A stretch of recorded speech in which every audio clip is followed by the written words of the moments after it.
2024 ಲೋಕಸಭಾ ಚುನಾವಣಾ ನೀತಿ ಸಂಹಿತೆ ಜಾರಿಯಾಗಿದೆ. ಎರಡು ಪ್ರತ್ಯೇಕ ಕಡೆ ಲಕ್ಷ ಹಣ ಸೀಸ್ ಮಾಡಿದ್ದಾರೆ ಪೊಲೀಸರು. ಅಕ್ರಮವಾಗಿ ಸಾಗಿಸ್ತಾ ಇದ್ದಂತಹ ಹಣವನ್ನ ಸೀಸ್ ಮಾಡಿದ್ದಾರೆ. 2024 ಲೋಕಸಭಾ ಚುನಾವಣೆಯ ದಿನಾಂಕ ಹಾಗೂ ನೀತಿ ಸಂಹಿತೆ ಜಾರಿಯಾಗಿದೆ. ನಿನ್ನೆಯಿಂದ ನೀತಿ ಸಂಹಿತೆ ಜಾರಿಯಾಗಿದೆ. ನೆಲಮಂಗಲ ಬಳಿ ದಾಖಲೆ ಇಲ್ಲದೆ ಸಾಗಿಸ್ತಾ ಇದ್ದಂತ 7 ಲಕ್ಷ ಹಣವನ್ನ ಪೊಲೀಸರು ಜಪ್ತಿ ಮಾಡಿದ್ದಾರೆ. ಕ್ರೆಟಾ ಕಾರಿನ ಸಮೇತ ತಮಿಳುನಾಡು ಮೂಲಕ ಉದ್ಯಮಿಯನ್ನ ವಶಕ್ಕೆ ಪಡ್ಕೊಂಡಿದ್ದಾರೆ.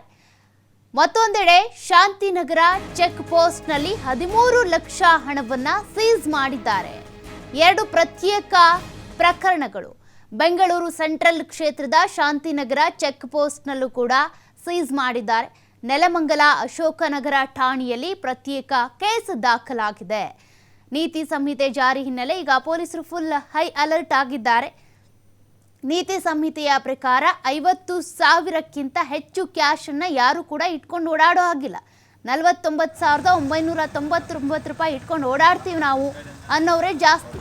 ಏನೇ ನಿಯಮ ಇದ್ರೂ ಕೂಡ, ಕಠಿಣವಾಗಿ ನಿಯಮ ಇದ್ರೂ ಉಲ್ಲಂಘನೆ ಮಾಡೋದು ಹೇಗೆ ಅಂತ ನುಸುಳುಕೋರರು ದಾರಿಯನ್ನು ಕಂಡುಕೊಂಡೇ ಇರ್ತಾರೆ. ಅದೇ ರೀತಿಯಾಗಿ ಇಲ್ಲಿ ಅಕ್ರಮವಾಗಿ ಸಾಗಿಸ್ತಾ ಇದ್ದಂತಹ 7 ಲಕ್ಷ ಹಣ ಒಂದು ಪ್ರಕರಣ. ಮತ್ತೊಂದು ಪ್ರಕರಣದಲ್ಲಿ 13 ಲಕ್ಷ ಹಣವನ್ನು ಪೊಲೀಸರು ಸೀಸ್ ಮಾಡಿದ್ದಾರೆ. ಈಗ ರಾಜ್ಯದಾದ್ಯಂತ ಕೂಡ ಪೊಲೀಸರು ಫುಲ್ ಅಲರ್ಟ್ ಆಗಿದ್ದಾರೆ.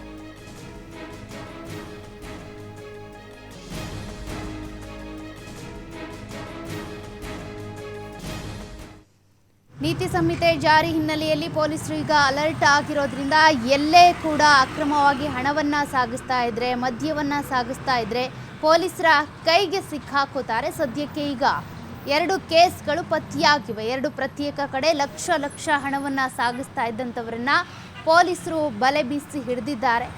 ಕ್ರೆಟಾ ಕಾರಿನ ಸಮೇತ ತಮಿಳುನಾಡು ಕಡೆ ಹೊರಟಿದ್ದಂಥ ಉದ್ಯಮಿಯವರನ್ನ ವಶಕ್ಕೆ ಪಡ್ಕೊಂಡಿದ್ದಾರೆ ಪೊಲೀಸರು. ಅದೇ ರೀತಿಯಾಗಿ ಶಾಂತಿನಗರ ಚೆಕ್ ಪೋಸ್ಟ್ನಲ್ಲೂ ಕೂಡ 13 ಲಕ್ಷ ಹಣವನ್ನು ಸೀಸ್ ಮಾಡಿದ್ದಾರೆ. ಈಗಾಗಲೇ ಹೇಳ್ದಂಗೆ 50,000ಕ್ಕಿಂತ ಹೆಚ್ಚು ಕ್ಯಾಶನ್ನು ಇಟ್ಕೊಳ್ಳೋ ಹಾಗಿಲ್ಲ. ಅದೇ ರೀತಿಯಾಗಿ ಫೋನ್ಪೇ, ಗೂಗಲ್ ಪೇ, ಆನ್ಲೈನ್ ಪೇಮೆಂಟಲ್ಲೂ ಕೂಡ ಒಂದಷ್ಟು ಕಳ್ಳ ವ್ಯವಹಾರಗಳು ನಡೀತಾ ಇರುತ್ತೆ ಅಕ್ರಮವಾಗಿ. ಅದ್ರ ಮೇಲೂ ಕೂಡ ಹದ್ದಿನ ಕಣ್ಣನ್ನು ಇಡಲಾಗಿದೆ. ಅದರ ಮಧ್ಯೆನೇ ಈ ರೀತಿಯಾಗಿ ನಗದನ್ನು ಇಟ್ಕೊಂಡು ಹೊರಟಿದ್ದಂಥ 13 ಲಕ್ಷ ಹಣ ಮತ್ತು ಇನ್ನೊಂದು ಕಡೆ 7 ಲಕ್ಷ ಹಣ, ಇದನ್ನು ಈಗ ಸೀಸ್ ಮಾಡಿದ್ದಾರೆ ಪೊಲೀಸರು. ಸದ್ಯಕ್ಕೆ ಈ ರೀತಿಯ ಪ್ರಕರಣಗಳು ಈಗ ಚುನಾವಣೆ ಮುಗಿಯೋವರೆಗೂ ಕೂಡ ಇಂತಹ ಕೇಸ್ಗಳು ಅದೆಷ್ಟು ಪತ್ತೆ ಆಗ್ತಾವೋ ಗೊತ್ತಿಲ್ಲ. ಎಲ್ಲೆಲ್ಲಿ ಹಣವನ್ನು ಹಂಚಬೇಕು ಅಂತೇಳಿ ಅಥವಾ ಈ ಮದ್ಯವನ್ನು ಹಂಚಬೇಕು ಅಂತೇಳಿ ಈ ರೀತಿಯಾಗಿ ಅಕ್ರಮವಾಗಿ ಸಾಗಿಸ್ತಾನೆ ಇರ್ತಾರೆ.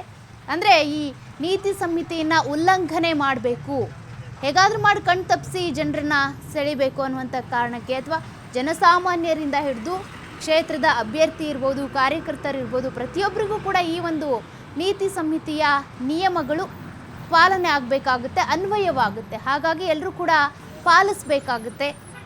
ಅದರಂತೆ ಯಾರು ಕೂಡ 50,000ಕ್ಕಿಂತ ಹೆಚ್ಚು ನಗದನ್ನು ಇಟ್ಕೊಂಡು ಓಡಾಡೋಂಗಿಲ್ಲ. ಅದೇ ರೀತಿಯಾಗಿ ಆನ್ಲೈನ್ ಪೇಮೆಂಟ್ ಆದರೂ ಅಷ್ಟೇ. ಯಾರ್ಯಾರಿಗೋ ನೀವು ಪೇಮೆಂಟ್ ಮಾಡ್ತೀರಾ, ವ್ಯವಹಾರವನ್ನು ಮಾಡ್ತೀರಾ ಅಂತಂದರೆ ನಿಮ್ಮ ಟ್ರಾನ್ಸಾಕ್ಷನ್ ಮೇಲೆ ಕೂಡ, ಬ್ಯಾಂಕ್ ವ್ಯವಹಾರಗಳ ಮೇಲೆ ಕೂಡ ಪೊಲೀಸರು ಕಣ್ಣನ್ನು ಇಟ್ಟಿರ್ತಾರೆ. ಚುನಾವಣಾ ಆಯೋಗಕ್ಕೆ ಪ್ರತಿದಿನದ ಬ್ಯಾಂಕ್ ವ್ಯವಹಾರಗಳ ಬಗ್ಗೆ ಬ್ಯಾಂಕ್ಗಳು ಮಾಹಿತಿಯನ್ನು ಕೊಡಬೇಕಾಗುತ್ತೆ. ಹಾಗಾಗಿ ನಗದು ಆಗಲಿ, ಆನ್ಲೈನ್ ಪೇಮೆಂಟ್ ಆಗಲಿ, ಪ್ರತಿಯೊಂದಕ್ಕೂ ಕೂಡ ದಾಖಲೆ ಇರಬೇಕಾಗುತ್ತೆ.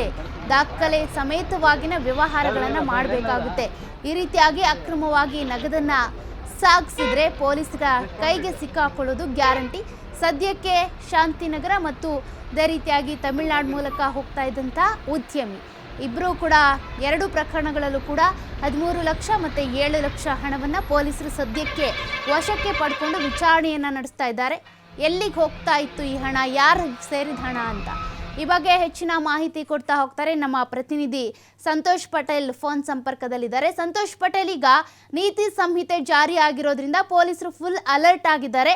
ಅದರ ಮಧ್ಯೆ ಕೂಡ ನಿನ್ನೆ ಅಷ್ಟೇ ನೀತಿ ಸಂಹಿತೆ ಜಾರಿಯಾಗಿದೆ. ಇವತ್ತು ನೋಡಿದ್ರೆ ಈ ರೀತಿಯಾಗಿ 2 ಪ್ರಕರಣಗಳು ಪೊಲೀಸರ ಕಣ್ಣಿಗೆ ಬಿದ್ದಿದ್ದಾವೆ.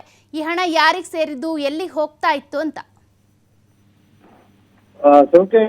ಚುನಾವಣಾ ನೀತಿ ಸಂಹಿತೆ ಜಾರಿಯಾದ ಬೆನ್ನಲ್ಲೇ ಈಗಾಗಲೇ ಪೊಲೀಸರು ಎಲ್ಲಾ ಕಡೆ ನಾಕಾಬಂದಿ ಹಾಕಿರುವಂತದ್ದು, ಮತ್ತೆ ವಾಹನಗಳ ತಪಾಸಣೆಯನ್ನು ನಡೆಸ್ತಾ ಇರುವಂತದ್ದು.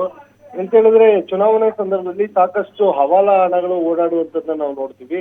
ಸೊ ಹೀಗಾಗಿ ಈ ಹಣವನ್ನು ಒಂದ್ ಕಡೆಯಿಂದ ಮತ್ತೊಂದು ಕ್ಷೇತ್ರಕ್ಕೆ ಸಾಗಾಣಿಕೆಯನ್ನು ಮಾಡ್ತಾ ಇರ್ತಾರೆ. ಇದರ ಸಂಬಂಧಪಟ್ಟಂಗೆ ಪೊಲೀಸ್ ಅಲ್ಲಲ್ಲಿ ತಡೆದು ತಪಾಸಣೆ ಮಾಡುವಂಥದ್ದು ನಿನ್ನೆಷ್ಟೇ ಆರಂಭವಾಗಿರುವಂಥದ್ದು. ನಿನ್ನೆ ಸಾಕಷ್ಟು ಹಣ ಪತ್ತೆ ಆಗ್ತಾ ಇರುವಂಥದ್ದು. ಅಂದ್ರೆ ನಾಕಾಬಂದಿಗಳನ್ನ ಹಾಕಿ ಚೆಕ್ ಮಾಡ್ತಾರೆ ಅಲ್ಲಿ. ಅದರಲ್ಲೂ ಏನು ನೆಲಮಂಗಲ ಗ್ರಾಮಾಂತರ ನೆಲಮಂಗಲದ ಬಳಿ ಚೆಕ್ ಮಾಡುವಂತ ಸಂದರ್ಭದಲ್ಲಿ ರಘುಪತಿ ಎಂಬುವರಿಗೆ ಸೇರಿದಂತಹ ಹಣ ಏನಿತ್ತು, ಆ ಹಣ ಸುಮಾರು 13 ಲಕ್ಷ ಕ್ರೆಟಾ ಕಾರ್ನಲ್ಲಿ ಸಾಗಿಸ್ತಾ ಇದ್ರು. ಇದ್ರ ಬಗ್ಗೆ ಮಾಹಿತಿ ಸಿಕ್ತು. ತಪಾಸಣೆ ಮಾಡುವಂತ ಸಂದರ್ಭದಲ್ಲಿ ಅದನ್ನ ವಶಕ್ಕೆ ಪಡ್ಕೊಂಡಿರುವಂತದ್ದು. ಅದನ್ನ ವಶಕ್ಕೆ ಪಡ್ಕೊಂಡು ಈಗಾಗಲೇ ವಿಚಾರಣೆ ನಡೆಸ್ತಿದ್ದಾರೆ. ಮತ್ತೊಂದು ಕಡೆ ಬೆಂಗಳೂರಿನ ಶಾಂತಿನಗರದಲ್ಲೂ ಕೂಡ ಇದೇ ರೀತಿಯಾಗಿ ಹಣವನ್ನ ಸಾಗಿಸ್ಬೇಕಾದ್ರೆ ಅಲ್ಲೂ ಕೂಡ ಪೊಲೀಸರಿಗೆ ಬೆಳಕಿಗೆ ಬಂದಿರುವಂತದ್ದು. ಆತನನ್ನು ವಶಕ್ಕೆ ಪಡ್ಕೊಂಡು ಅಶೋಕ್ ನಗರ ಪೊಲೀಸ್ ಠಾಣೆಯಲ್ಲಿ ವಿಚಾರಣೆ ನಡೆಸ್ತಾ ಇರುವಂತದ್ದು. ಇದರ ಬೆನ್ನಲ್ಲೇ ಆವಾಗ ವಿಚಾರ ಐಟಿ ಅಧಿಕಾರಿಗಳು ಗೊತ್ತಾಯ್ತು. ಅವರು ಕೂಡ ಅಶೋಕ್ ನಗರ ಪೊಲೀಸ್ ಠಾಣೆಗೆ ಭೇಟಿಯನ್ನು ನೀಡಿ ಆ ಹಣದ ದಾಖಲೆಗಳೇನಿದೆ, ಹಣ ಎಲ್ಲಿಂದ ಬರ್ತಾ ಇತ್ತು, ಸೊ ಎಲ್ಲಿಗೆ ಸಾಗಾಣಿಕೆಯನ್ನ ಮಾಡ್ಲಾಗ್ತಿತ್ತು ಅನ್ನೋದು ಅವ್ರಿಗೆ ಪ್ರಶ್ನೆಯನ್ನ ಮಾಡಿರುವಂತದ್ದು. ವಿಚಾರಣೆ ಮಾಡುವಂತ ಸಂದರ್ಭದಲ್ಲಿ ಏನು ನೆಲಮಂಗಲದ ಬಳಿ ಪತ್ತೆಯಾಗಿರೋ ತಾಣ ಏನಿದೆ, ಆತ ಕೋಳಿ ಫಾರ್ಮ್ ನಡೆಸ್ತಿದ್ದ, ಅದರ ಹಣನ ಕಲೆಕ್ಷನ್ ಮಾಡ್ಕೊಂಡು ವಾಪಸ್ ತೆಗೆದುಕೊಂಡು ಹೋಗ್ತಿದ್ದ ಅನ್ನೋ ಮಾಹಿತಿ ಇರುವಂತದ್ದು. ಆದ್ರೆ ಇಲ್ಲಿ ಶಾಂತಿನಗರದಲ್ಲಿ ಪತ್ತೆಯಾಗಿರುವಂತ ಹಣ ಏನಿದೆ ಅದ್ರ ಬಗ್ಗೆ ಇನ್ನೂ ಕೂಡ ಸ್ಪಷ್ಟವಾದ ಮಾಹಿತಿ ಇಲ್ಲ. ಪೊಲೀಸರು ವಿಚಾರಣೆ ನಡೆಸ್ತಿದ್ದಾರೆ. ಸಾಮಾನ್ಯವಾಗಿ ಏನು ಬಿಸ್ನೆಸ್ ಪರ್ಪಸ್ಗೆ ಹಣವನ್ನ ಒಂದು ಕಡೆಯಿಂದ ಮತ್ತೊಂದು ಕಡೆ ಏನು ಬಿಸ್ನೆಸ್ ಮನ್ಗಳು ತೆಗೆದುಕೊಂಡು ಹೋಗ್ತಾ ಇರ್ತಾರೆ. ಸೊ ಈ ಸಂದರ್ಭದಲ್ಲಿ ಅವ್ರು ತೆಗೆದುಕೊಂಡು ಹೋಗುವಾಗ ಅದಕ್ಕೆ ಸೂಕ್ತವಾದ ದಾಖಲಾತಿಗಳನ್ನ ಇಟ್ಕೊಳ್ಬೇಕಾಗುತ್ತೆ. ದಾಖಲಾತಿಗಳು ಇಲ್ಲ ಅಂತ ಹೇಳಿದ್ರೆ ಅವ್ರಿಗೆ ಸಮಸ್ಯೆ ಆಗುತ್ತೆ. ದಾಖಲಾತಿಗಳಿದ್ರೆ ಯಾವುದೇ ರೀತಿಯ ಸಮಸ್ಯೆ ಆಗೋದಿಲ್ಲ. ಪೊಲೀಸರು ವಿಚಾರಣೆ ಬಳಿಕ ಈ ಹಣ ಏನು ಎಲೆಕ್ಷನ್ ಪರ್ಪಸ್ ಹೋಗ್ತಾ ಇತ್ತಾ ಇಲ್ಲ ಹವಾಲ ಹಣನ ಎಲ್ಲ ಮಾಹಿತಿ ಕೂಡ ಹೊರಬರುವಂತದ್ದು. ಸೌಖ್ಯ. ಥ್ಯಾಂಕ್ ಯು ಸಂತೋಷ್ ನಿಮ್ಮೆಲ್ಲ ಮಾಹಿತಿಗೆ.